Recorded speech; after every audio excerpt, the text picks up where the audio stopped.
What's up guys, and welcome to the big one. Finally, I will be talking about my favourite game, The Legend of Zelda Majora's Mask, which has been engraved into my brain ever since I played it almost 15 years ago and left a life-changing impression that led to an almost lifelong obsession. While it wasn't the first Zelda game I had ever played, it was the first to leave a serious impression. One that would ultimately lead me to playing almost every game in the franchise, with the exception of Spirit Tracks, Triforce Heroes and Link Between Worlds, mostly because I don't own a DS anymore and don't fancy forking out for a 3DS either. And there's also them. Ugh, Christ. Anyway, let's just move along, shall we? On November 17th, 2000, The Legend of Zelda Majora's Mask was released to Europe and the UK, while America had received it almost a month before on October 26th. Japan, just laughing at us all, had received it on April 27th. The game was met with a positive reception from both fans and critics alike, placing it in the top 100 games of all time according to Metacritic at number 54. It might have been ranked higher if it had released earlier on the console, as being released so close to the end of the Nintendo 64's life cycle is what many suspect was the cause of a smaller return in popularity. But over recent years, the game has garnered quite a decent sized cult following.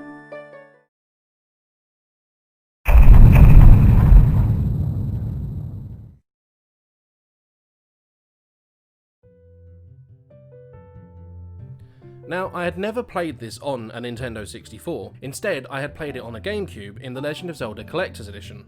This was also the first time I had played the Ocarina of Time, the game that was my introduction to the entire series. Now, I just want to quickly go over the premise of the game and explain how this all started, but I won't go into all of the major plot points. I just want for you, if you don't already know, to know the foundation for Link's adventure. Now, I don't consider myself a reviewer of any sort, and this is more of a look into why I think the game is so amazing, so temper your expectations as I adequately summarise Majora's Mask. Taking place in the parallel dimension of Termina, in which Link finds himself after wandering through the Lost Woods in search of Navi and getting more or less mugged by two fairies and a Skull Kid. Skull Kid is rocking a sweet mask that looks creepy as hell, and he discovers the Ocarina of Time, which Link apparently didn't give back even though it was the sacred treasure of the Hyrule royal family. I guess he just forgot. Skull Kid jacks Link's horse Epona and rides off deeper into the forest. Link chases him on foot and ends up falling into a tree-hole dimension portal, and from here is where all of the shenanigans of Majora's Mask take place. The intro is a little longer than what we got with Ocarina of Time, with Navi flying around and waking Link up to take him to the Great Deku Tree. But this is more exciting. It gives us the setup from the get-go. It shows Link's hunt for Navi. It shows the antagonist Skull Kid almost straight away. It gives us reason to chase him down with the loss of the Ocarina, and even more with the loss of Epona. Link had already lost Navi, and Epona was his only other real companion through the Ocarina of Time and the search for Navi. There's emotional investment, even though in that moment it just seems like Skull Kid is playing another prank. So long story short, Skull Kid turns Link into a Deku Scrub, because having a Deku MLG to start is too OP. I'm not apologising.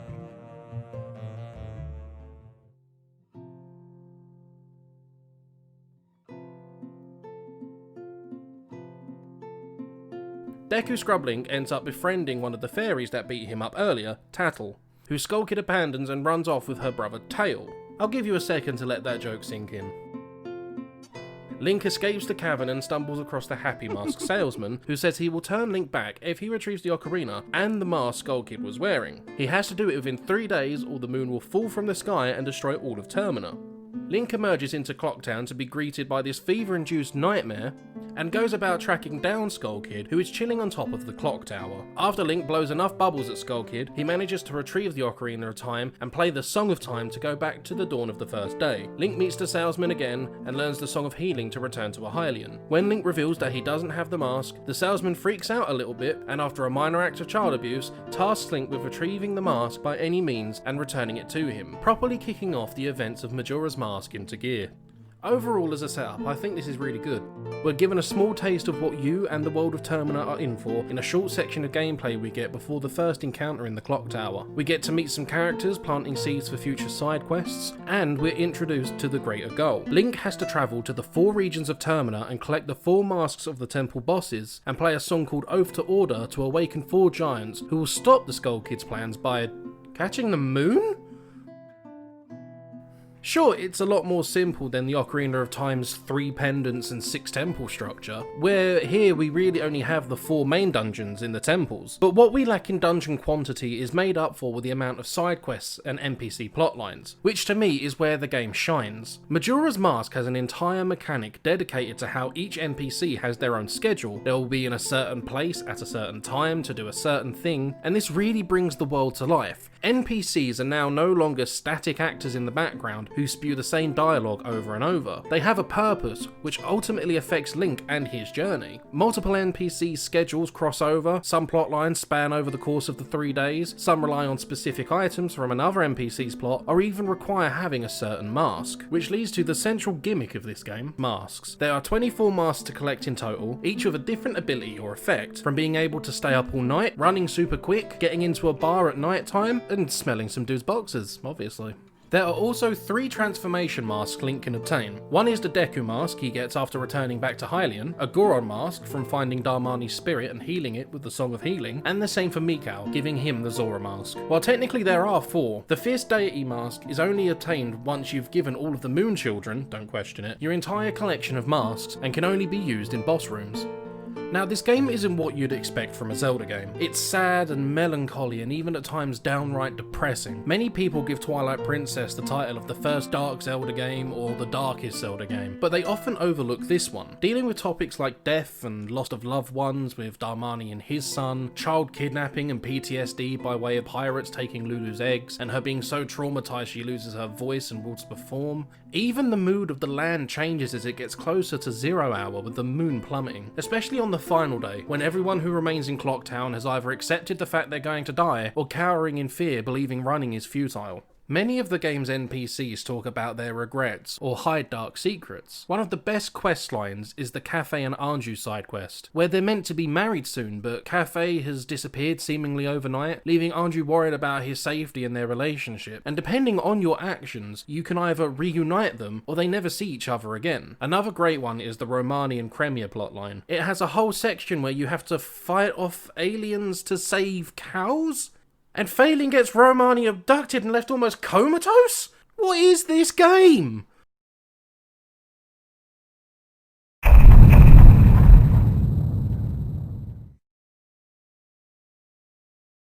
Now, as I mentioned, 3 days to stop Skull Kid and save the world. It doesn't sound like a lot of time, and it's not. You keep track of the remaining time with the dial on the bottom of the screen, and at the end of each day and dawn of a new one, you're met with the harrowing sound of the clock tower's bells.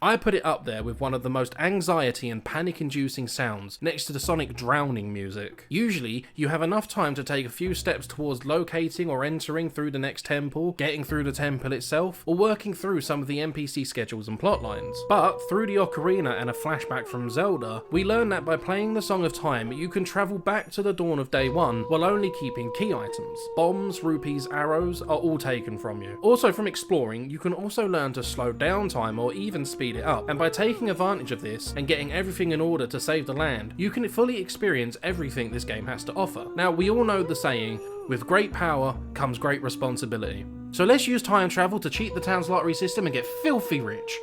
This game isn't perfect by any means. There are some aspects of this game I don't like. I don't like how Zelda has been relegated to a flashback to teach Link a song he already knows. I know she doesn't have a presence in Termina and probably isn't even aware of Termina's existence, but maybe a cutscene at the end where Link returns to Hyrule and returns to the castle with stories of his travel. I also don't like the mechanic behind certain sword upgrades. More specifically, I think the Razor Sword is pointless. Turning the Kokiri Sword into the Razor Sword is only temporary. After either 100 strikes or returning to day one, you lose this upgrade, which means it can never really be used against its bosses. Tougher enemies, especially mini-bosses, can take most if not all of these strikes in a single session. The only real reason to upgrade to the Razor Sword is to then immediately turn it into the Gilded Sword, which is basically this game's equivalent of the Master Sword. I think the fix for this is quite easy. Remove the middleman. Take out the Razor upgrade and make the Gilded Sword more expensive or slightly harder to get. You only need gold dust to turn the Razor Sword to Gilded, so maybe introduce the need for a second substance such as silver dust, and then give another minigame or side quest to obtain it, or maybe a vendor sells it for like 500 rupees, and then slap on an additional fee at the blacksmith for labour costs. Georg or George or however you want to pronounce it. The reuse of mini-bosses like having the Wizrobe fall 4 times is kind of lame, but that's more of a nitpick. And this one's more of an observation than anything, but the song we learn, Oath to Order, to me, just sounds like Star Spangled Banner, but with a longer starting note.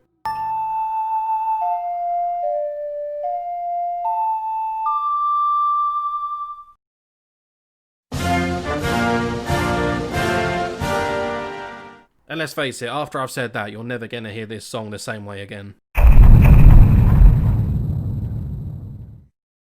Staying on the point of music, this game's soundtrack is kick-ass. It's got some of the best temple themes in any Zelda game, and a couple of the Ocarina songs need to be made into full songs entirely. The Stone Tower Temple theme is the Gerudo Valley theme of this game for me, and Gerudo Valley is my favourite track in any Zelda game, and the Stone Tower Temple theme is just behind it. I'd even recommend listening to the remix of Stone Tower Temple by Will and Tim featuring Affixa, and Affixa himself has a long history of out-of-this-world Zelda remixes.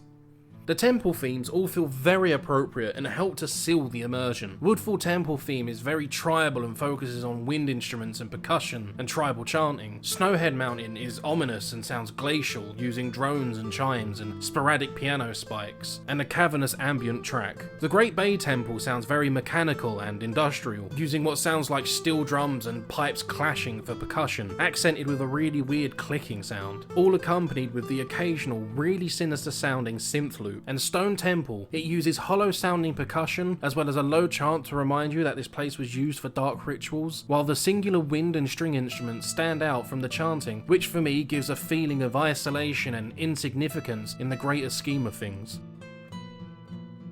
I love Link's updated design as well. His tunic, darker and brought in more at the chest, making him seem more slim and lean, and the additional strap over the shoulder is just badass. Also, he has some sick-ass flips to pull off whenever he jumps off a ledge, which is a nice touch. No other returning NPCs really get this treatment of an updated look either. Epona uses her younger past model from Ocarina of Time, and both past and future models of Malon from Ocarina of Time are used here to portray an older and younger sister of Romani Ranch. So finally, after waking the 4 giants and heading to the clock tower at midnight of the 3rd and final day, Link confronts the Skull Kid and plays Oath to Order, raising the giants from their slumber and halting the moon's fall to Earth. Majora's Mask then ditches Skull Kid and enters the moon. Link then enters the moon himself and is taken to a vast field with hills and a towering tree in the middle, surrounded by children who all look like the Happy Mask salesman, wearing the masks of the 4 bosses. Again, don't question it. After offloading all of your masks to the children, the last child, the lonely child, who is wearing Majora's Mask, gives you the Fierce Deity mask, and then sends Link in to finally confront Majora's Mask once and for all. The mask transforms during the battle multiple times, but using the powers of the Fierce Deity, Link is able to easily defeat Majora, evicting Link from the moon as it disintegrates, and the land is saved. Skull Kid brought back to his sense and reunited with his friends once more, Link says his goodbyes and continues his search for his friend, hanging on a carving of Link and Skull Kid, as Saria's song plays us out.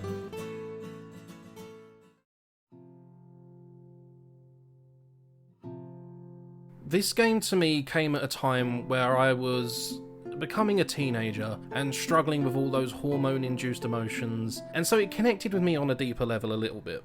And when I played this years later, it helped me realise something. I was depressed. Something I was struggling with and never really told anyone about or did anything to help myself.